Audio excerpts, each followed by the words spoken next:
Section 4.6 is about the French and Indian War. So, the French and Indian War is going to happen between 1754 to 1763. It is a dispute over the Ohio Country, that area north of the Ohio River Valley, up to the Great Lakes. The two sides, on one side you have Prussia and Great Britain, and on the other side you have the French with various Indian groups that ally with them. And remember, the French have that frontier of inclusion where they worked with the native population, so it was a lot easier to get the those Indians on their side. They fought primarily along the frontiers between the British colonies from Virginia all the way up to Nova Scotia. So there was a lot of fighting going on. This will be George Washington's first war. In 1749, George Washington will be sent to the Ohio River Valley to survey it. He is 17 years old. He's just fresh out of military school. And so this is where he gets recognition. Instead of it taking 4 years like it's supposed to, he does it within 2.5 years. So he does it a lot quicker than expected. And he's going to take that information back to the governor of Virginia, who is the one who provided the money and the means to do this survey. And Virginia is going to claim the Ohio Country for themselves. The French see this, and so after Washington is done, they're going to move south and they're going to build forts along the Ohio River Valley in hopes to claim it for the French. The British who are there are saying, nope, this is already claimed by us. We surveyed it. It's ours. And the French fight back against that. And Washington is going to tell them they have to leave. This is British territory. But the French refuse. So in 1754, we have our first battle of the French and Indian War, called the Battle of Great Meadows. Washington is going to lose most of his troops. And he is going to have to retreat, giving France the Ohio Territory. Now, Washington, at this time, he is watching what the British troops are doing versus those who are colonials who are fighting. And he's starting to form up his own opinions on whose side he wants to be on. We have the Albany Conference, which will be put forth by the British Board of Trade. It's going to call the conference together.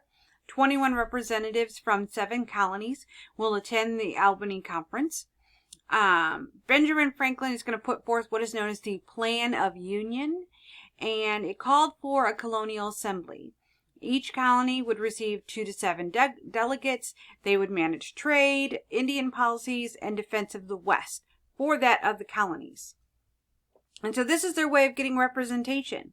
Representation for that of the colonies. Britain is going to reject it.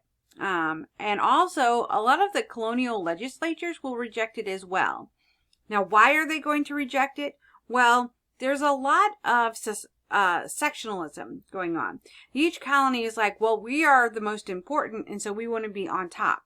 And that's not how the colonial legislature, the colonial assembly would work. In the Plan of Union, everyone would have an equal say. And there are certain colonies who don't want that. They want to be number one. And so they're going to reject this. Eventually, this will become the basis of the Articles of Confederation in 1777, which is our first governing document for the colonies during the American Revolution.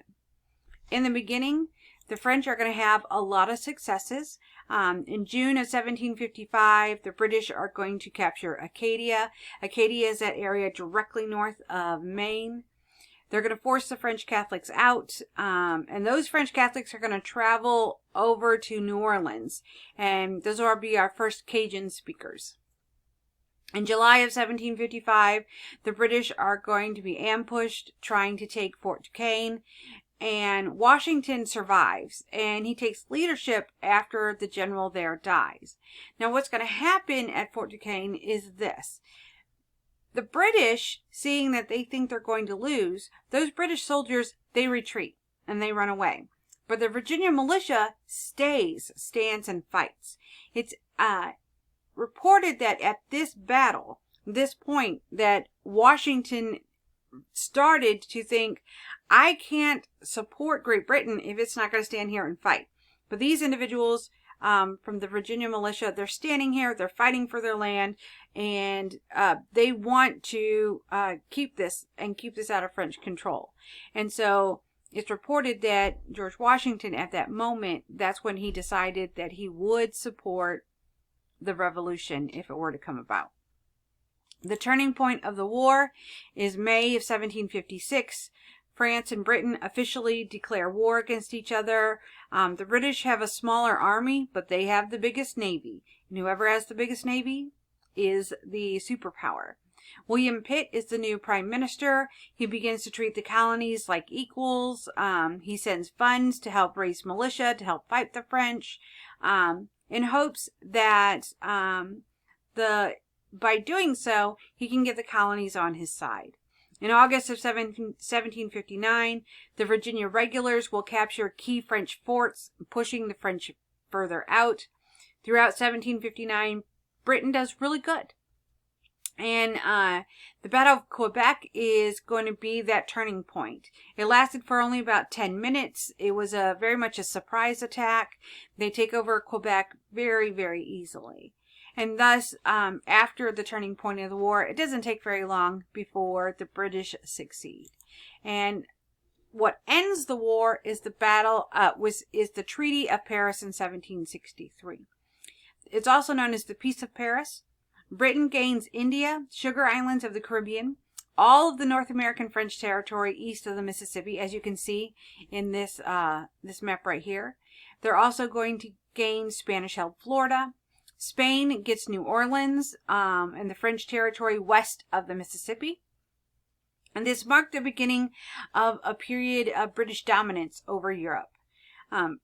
You can see in this map what, pre-war and post-war in 1763. So what goes unsaid with this is Spain and France had a secret treaty that they signed just a few months before this one signed. And in that secret treaty, the Treaty of Fontainebleau, France knows it's going to lose. And so it signs this agreement with Spain that says, okay, when we sign the Treaty of Paris, when we sign the treaty that ends the war, we're going to give up everything that we have. And we're going to give up everything west of the Mississippi to you. What that means is we're going to give you a large sum of money and you're going to hold it for us. So Great Britain will think that it is yours. But in 20 years, we're going to come take it back. You're just going to hand it back over to us. So that's what the Treaty of Fontainebleau was. It was a secret agreement between Spain and France that Spain, after a certain period of time, would hand the area back over to France. The good thing for France is they didn't have to wait that long. Once the American Revolution started, they get involved with the American side, and so they take back their Spanish-held territory a lot sooner than expected. So now, go take your quiz on pre-revolutionary stuff. It's 10 questions. It shouldn't take you very long, so good luck.